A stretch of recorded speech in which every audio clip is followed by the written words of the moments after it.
আজকে হলো part two ভিডিওর আমাদের গোল্ড রাদারফোর্ড আলফা স্ক্যাটারিং এক্সপেরিমেন্টের থেকে যে ভিডিওটা আমরা দেখছিলাম ফার্স্ট পার্টে, ওখানে কিছু কোশ্চেন আমরা করছিলাম যে আলফা পার্টিকেলটা কি, তারপরে গোল্ড ফয়েল কেন ইউজ করা হয়েছে, তারপরে নিউক্লিয়াসটা যে আমাদের এমটি ওইটা কেন। এখন আমরা সেইগুলা কোশ্চেনও দেখি, কিছু আনসারও দেখি। ওই রাদারফোর্ড আলফা স্ক্যাটারিং এক্সপেরিমেন্টের উপর বেস করে কিন্তু এই কোশ্চেনগুলা করা হয়েছে। এই টপিকটা কিন্তু সেম টপিকই, এই সেম টপিকের বেস হয়ে কোশ্চেনগুলো করা হয়েছে। সো ফার্স্ট কোশ্চেনটা কি, আলফা পার্টিকেল কি? আসলে আলফা পার্টিকেল হলো একটা পজিটিভলি চার্জ পার্টিকেল যেটা রেডিও অ্যাক্টিভ সাবস্টেন্স থেকে এমিটেড হয়, যেমন হলো রেডিয়াম, তারপরে ইউরেনিয়াম, পোলোনিয়াম।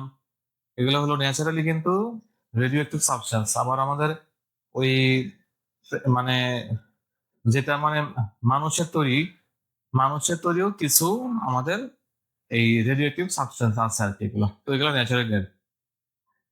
তো alpha particle it is actually the nucleus of a helium atom. Alpha পার্টিকেলটা কি? নিউক্লিয়াস অফ দ্য হিলিয়াম অ্যাটমের nucleus.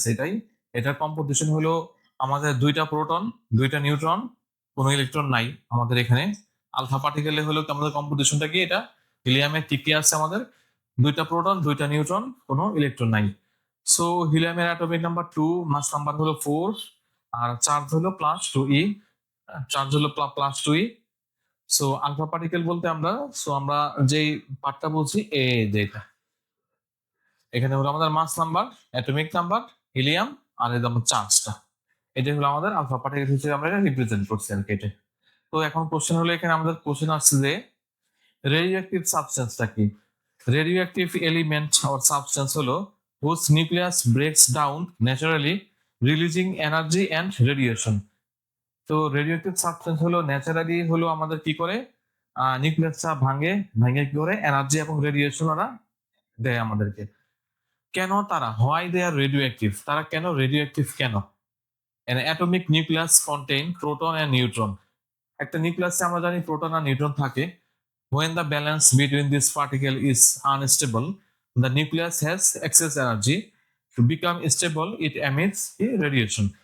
The emitted radiation may be alpha particle, যেমন helium nuclei, beta particle, electron or protons, gamma ray or gamma particle, high energy electromagnetic waves। gamma rayটা কি? high energy electromagnetic waves। তাহলে radio active এলিমেন্টসটা কি আমরা বুঝলাম, যেটা naturally ব্রেকস, ভাঙে ভাঙে আমাদের হলো রেডিয়েশন এবং এনার্জি দেয়। কেন তারা রেডিও অ্যাক্টিভ? যখন ব্যালেন্সটা নিউক্লিয়াসের মধ্যে ব্যালেন্স যখন ইমব্যালেন্স হয়ে যায়, তখন নিউক্লিয়াসের মধ্যে এক্সেস এনার্জি আমাদের থাকে, তৈরি হয়। ওই এক্সেস এনার্জিটাকে এমিট করে ওই এটা পার্টটা কি স্টেবল হয়। যখন এটা এনার্জিটা আমাদের রিলিজ করে, সেই রিলিজটা আমাদের হতে পারে যে আলফা পার্টিকেল হতে পারে, বিটা পার্টিকেল হতে পারে, আর গামা পার্টিকেল হতে পারে।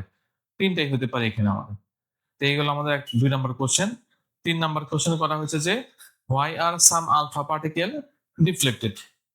কেন কিছু আলফা পার্টিকেল ওই রেদারফোর্ড আলফা স্ক্যাটারিং যে আমরা করছিলাম এক্সপেরিমেন্ট ডিফ্লেক্ট হয়?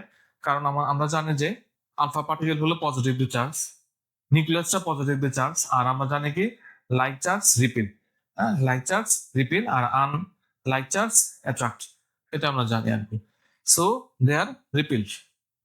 3 নম্বর কোশ্চেন গেল। 4 নম্বর কোশ্চেন কি, গোল্ড ফয়েল কেন ইউজ করা হয়েছে? 4 নম্বর কোশ্চেনে হলো গোল্ড ফয়েল কেন ইউজ করা হয়েছে।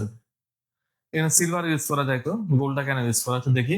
Gold is highly malleable and can be beaten into an extremely thin foil, allowing alpha particles to pass through only a few atomic layers। কিন্তু এটা few atomic layers। তাহলে গোলটা কি? গোলটা হলো যে কোনো শেপেই করা যায়। ওটাকে আমি পিটায় পাটায় কি করতেছি, একটা এক্সট্রিমলি থিন ফয়েল, খুবই থিন ফয়েলে আমরা এটাকে ট্রান্সফার করতেছি, এক পিটায় পাটায় গোল ফয়েলটাকে। ওটার কি টাইপের, কত সেন্টিমিটার এটা উইথ আমাদের, এটা 0.0004 সেন্টিমিটার। হ্যাঁ, এই পরিমাণ মানে চিকন করছি ফয়েলটাকে, এই পরিমাণ পাতলা করছি পিটায় পাটায়। তো কেন এটাকে আমরা পিটাইলাম, পিটাই করলাম, থিন ফয়েল বানাইলাম। তারপর কি করলাম যে আমাদের allowing alpha particles to pass through only a few atomic layer। ওই নির্দিষ্ট কিছু অ্যাটমিক লেয়ারে যাতে আলফা পার্টিকেল পাস করতে পারে, এই জন্য আমরা গোল্ড ফয়েলটা এখানে ইউজ করা হয়েছে। তারপরে 5 নম্বর কোশ্চেন কি, why are alpha particle chosen? এটা হলো they are heavy, positively charge, energetic, making them suitable for proving atomic structure. এই জন্য আমরা আলফা পার্টিকেলটা ইউজ করি। আলফা পার্টিকেলটা কি হেভি, অনেক হেভি, তারপর কি পজিটিভলি চার্জ, তারপর হলো এনার্জেটিক, তো অ্যাটমিক স্ট্রাকচারের জন্য পারফেক্ট। হ্যাঁ, আলফা পার্টিকেলটা আর কি। তারপরে কি, তো অ্যাটমের মাঝখানে কেন ফাঁকা? এটা কিভাবে আমরা বলতে পারি যে একটা অ্যাটমের মাঝখানে কিভাবে ফাঁকা ফাঁকা কেন? এটা কিভাবে আমরা প্রমাণ করতে পারি কি? তো 99% of alpha particle passed straight through the gold foil without any deflection. এই যে এটা হলো প্রশ্নের উত্তরটা আমাদের। যদি আমাদের এই অ্যাটমিক মাসটা যদি এখানে এমটি যদি না হইতো, তাহলে এগুলা যে আলফা পার্টিকেল গুলো আমরা বিমটা মারছিলাম এখানে, এগুলা ডিফ্লেকশন হতো, এইভাবে আসতো, এইভাবে যেত, এইভাবে আসতো, এইভাবে যেত। কিন্তু 99% কি হয়েছে আলফা পার্টিকেল, আমি বিমটা মারছি, এটা কিন্তু একদম স্ট্রেট এইভাবে গেছে, একদম স্ট্রেট, 99% কিন্তু এইভাবে স্ট্রেট গেছে। এমটি যদি এমটি এমটি এমটি এমটি এমটিটা এমটিনেসের কারণে, এমটিনেসের কারণে কিন্তু এগুলা রেগুলার একদম স্ট্রেট গেছে এমটিনেসের কারণে। তো এটাই আমাদের প্রমাণ করে যে আমাদের এই এখানে অ্যাটমটা, ম্যাক্সিমাম অ্যাটমই কি ভিতরটা ফাঁপা বা এমটি স্পেস, এটাই আমাদের প্রমাণ করে আর কি।